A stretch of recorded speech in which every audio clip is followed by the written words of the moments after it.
Hello, welcome to this video, which is going to focus on the love and relationship section, in particular how to answer a question on the AQA exam. The two poems I'll focus on are Follower and Before You Are Mine. So it might be a good idea to revise these two poems before watching the rest of this video. Okay, so brief summary on the assessment objectives. Remember, it's the AQA exam I'm looking at. There's a 30-mark question. It's divided AO1, AO2 and AO3 as usual, 12 marks, 12 marks and 6 marks. Just a point about the AO3, which is context. The examiners don't expect you to devote a separate paragraph to context, but rather they expect you to automatically cover the issue of context whilst answering the question. So a lot of the love poems use natural imagery, for example, just by kind of acknowledging that, exploring the impact of the use of natural imagery to explore feelings and so on. That's a tick to context. So don't look to write a separate paragraph in your answer on context alone. Okay, this screen really is just telling you that there's more than one way to answer this question. I'm going to focus on one particular way, which is kind of to compare in every paragraph. Now, you don't have to do that. This is just the way I prefer. Your teachers may prefer another way, and that's absolutely fine. Whichever way you feel comfortable answering the question, you should do so. However, within your answer, there are certain elements that examiners are looking for you to explore, namely language, form, structure. There are three areas: language, form, structure, plus the effect of any devices or techniques within these areas and how they feed into the overall meaning of the poem, or the message, or the idea, or the theme behind the poem. And you'll see on the screen there method and meaning. It's kind of my go-to phrase. Method is your technique and your devices, and your meaning is the impact or the inference we can take from the use of these devices and techniques. Okay, and I'm going to keep revisiting that, and I'll show you what I mean throughout this video. Okay, so the actual exam question I'm going to look at is the following. It's compare how poets present parent-child relationships in Follower and one other poem from Love and Relationships. So if you've got access to the PDFs, you can print these pages and you can make notes, or you can annotate a copy of the poem. You may have your own anthologies that you can annotate as well, or look at the annotations that you've made as part of your schoolwork or revision. Okay, so let's break down the question a little bit. So the first thing I'd like you to note is the word compare. It's the most important word. I said the approach I will take will be comparing in every paragraph. For example, don't just analyse one poem then the other, but compare the structure of each poem in the same paragraph and then move on to your next point paragraph. Okay, now there are other ways of doing it, but this is the way I'm going to focus on because it ticks that comparison box, because the examiner is looking for you to compare throughout. Then you look at the key word in the question, and so in this case it's the parent-child relationship. So that's the whole kind of purpose, or the specific nature of the question is asking for you to explore the parent-child relationships and how they're presented. So that's that part of the question. You then obviously need to identify the second poem. Now I'm going to explain how you select your second poem in a minute, but just for the purpose now, I'm going to choose Before You Were Mine to compare to Follower with regards to parent-child relationships. So once you've done this, you know that every point you make must address this in some way. Use the language of the question in each paragraph, and now you can read through the poem and highlight, underline everything you notice that relates to the parent-child relationship. Okay, before we do that, I've read all the examiner's reports, so I'm now an examiner as well. The advice is plan your answer. So 10-minute plan, 30 minutes writing, and the last 5 minutes in the 45-minute allocation to reread your work. Okay, I just made a couple of notes on some of the bullet points on the actual written part here. So you see the second bullet point says a conceptualized response is best, and I'll explain what I mean by that in a second. But you could also use the SMILE format. So that's the structure, mood, imagery, language and effects format, and I'm going to go through that as well in a minute. Method and meaning again is important. Okay, so that's you identifying your techniques and exploring the effects, impact of those techniques. Okay, so how do I select the second poem? Well, a conceptualized approach, so an approach based on a similar or idea or theme between the two poems. So don't compare them in terms of them both being sonnets or both being dramatic monologues. You basically look at the story behind the poem and see how similar they are.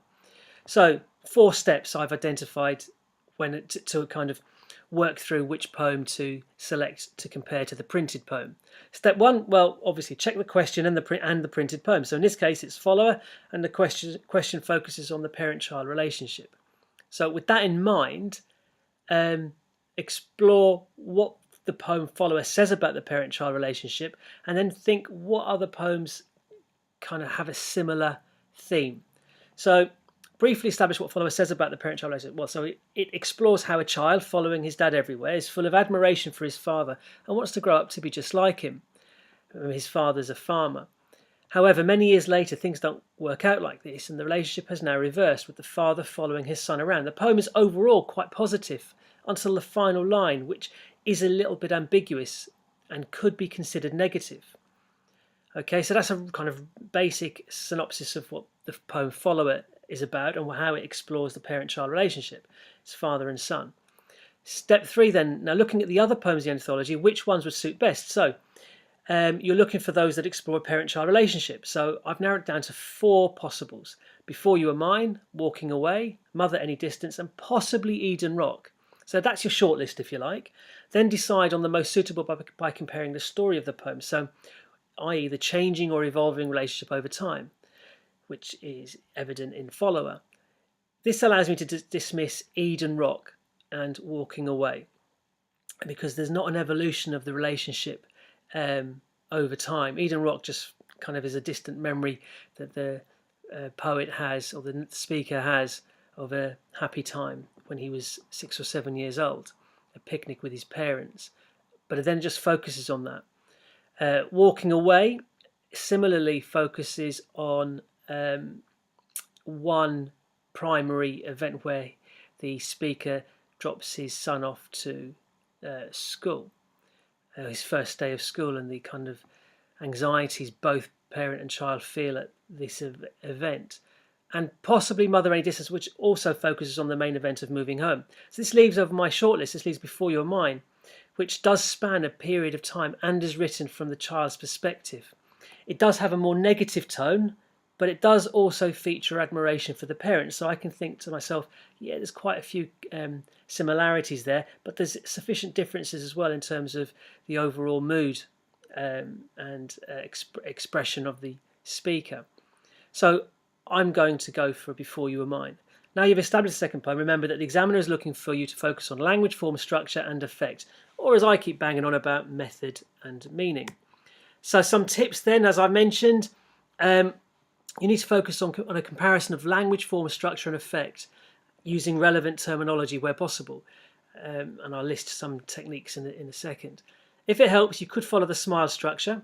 Keep watching, it's coming up. You don't need to, but you can incorporate the SMILE structure into that conceptualized response. That would be perfect. Use the language of the question throughout. Always link back to the question in each paragraph and for each poem. And a topic sentence at the start of each paragraph will ensure that you remain focused on the actual question. So the question is about the parent-child relationship. So if you include a reference to that in your opening line of each paragraph, that guarantees that you're actually keeping focused on the question and not rambling and going off on a tangent. So as promised, the SMILE structure, method and meaning. So if you smile at the poem, same on the unseen section as well. When you're analysing the poem, you can smile at that poem as much as you may not wish to. And briefly, I'm not going to read everything here. You can pause and have a read through yourselves, but I've broken down structure and form, and I've identified some of the techniques that you can use within structure and form and to compare. You've got meaning and mood. You've got imagery. Now, imagery can be incorporated with language into the one paragraph, and then you've got effect. And effect is not a paragraph on its own; it's throughout, and a little brief conclusion. Okay, so there's a screen that you can pause, a list of techniques, not just in this poem or these 2 poems, but generally across the board, and also with your unseen. Familiarise yourself with these techniques and you'll be able to identify them very quickly in any poem that you read. And so back to the question. So reminder that compare how poets present parent-child relationships in Follower and one other poem from Love and Relationships. Remember, this is just one suggested approach to take. Your teachers may have their own equally valid alternatives. But with everything I've just covered, your answer could follow this structure. So introduction, brief intro, and I'll write one for you in a second to this question. where you introduce your second poem, explaining in one sentence why you've selected it, why and how it links to the printed poem. Paragraph 1 could be explore comparisons in form and structure between the two poems and the effect, and how this feeds into the central idea of each poem. Paragraph 2, explore comparisons in meaning, mood, tone and context and effect in the two poems, and how this feeds into the central idea of each poem. And finally, the third paragraph could be explore comparisons in the use of language and imagery and their effect in the two poems, and how these feed into the central idea of each poem. So that kind of regular structure.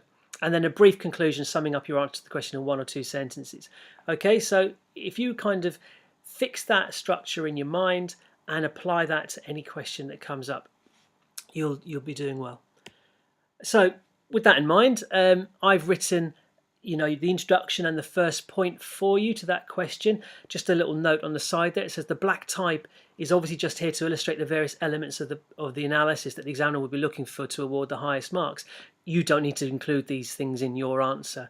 The white text is all you need to focus on here. But just to highlight, how the examiner is looking for you, or how you could break down your analysis to ensure that you're ticking the boxes to allow the examiner to award you the highest possible marks. So both comparative connective straight away, both follower and before you are mine, introducing the second poem straight away, explore the relationship between a parent and a child from the adult child's perspective. Okay, so not from the child as a child's perspective, but the adult child's perspective. And that addresses the question. Both, again, we got comparison, autobiographical, a bit of context. Heaney, both autobiographical. Heaney looks back at his childhood when he recalls following in his father's footsteps as he ploughed, full of admiration and awe, wanting nothing more than to be just like him. Similarly, comparison, Duffy looks back on a memory, but an imagined memory of her mother as a young person before Duffy was born, using a photograph of her in a polka dot dress having fun with her friends as a source. As adults, both poets imply a sense of self-criticism. Duffy, that she feels her loud, possessive yell ruined her mother's life, and for Heaney, that he feels a sense of failure for not having followed in his father's footsteps, and perhaps even finding his father's presence now somewhat irritating. So I'm going to move on into structure and form. The control structure of follower, which comprises 6 regular 4-line quatrains and a regular ABAB rhyme scheme, could reflect the steady passage of time. This could also reflect the skill of the ploughing through the additional use of enjambment. Connecting stanza 2 and 3, emphasising that this is an old memory that is still prominent today. Similarly, Before Your Mind is made up of 4 equal 5-line stanzas, which could reflect the steady passage of time again and the inevitability of changing relationships. Unlike Follower, it is written in blank verse, which could reflect the underlying disharmony of how the speaker feels. The fragmented and imagined memories are reflected in the mix of enjambment and caesura the poet uses, emphasising the clear division between before and after the poet was born. So you can see it's a very detailed breakdown there, but it's not anything that you can't aspire to yourselves. And I've identified exactly the elements that you need to include to tick the top marks. A couple of further points you could make on meaning, mood, tone, context if appropriate. Heaney grew up in Northern Ireland on his father's farm. Follower was published in 1966 in a poetry collection which dealt with themes of childhood, identity and rural life. Overall, the mood is reflective and positive, although the last line is a little ambiguous, as it suggests that now he's an adult, the roles are reversed and it is his own father that won't leave him alone. By contrast, although Duffy takes on a reflective tone, the mood is far less positive. The poet addresses her mother directly, expressing a guilt and regret that she didn't know her mother when she was younger and had far more enthusiasm and zest for life. And the final paragraph, language and imagery. Heaney uses nautical imagery, that's sailing and on the sea, of the father's shoulders globed like a full sail to highlight the admiration he has for his father's skill. He describes his father as a sails captain and ship itself, highlighting how he's everything to his son. Similarly, in Before You Were Mine, Duffy uses exciting language throughout, laugh, shriek, fizzy, ballroom, Marilyn, to reveal how glamorous the imagined life of the mother was before the birth of her daughter. This reflects a deep love and admiration for her mother. The admiration both poets feel for their parents is juxtaposed in Heaney's case with his own sense of inadequacy as he stumbled and fell, always tripping, falling, yapping, following his father around, and in Duffy's case with the possessive language used to portray the daughter, my loud possessive yell, and how she feels she took her mother's freedom away. Okay, so there's quite a lot there. Do pause and jot down some notes. And that's our get that one. Apologies for that. One more thing. Finally, if your membership package allows it, you can submit a full answer to this question or indeed any question, and I'll mark it and provide detailed feedback as to how you can improve to score the top grades. And best of luck in that and in your revision in general. Okay, bye now.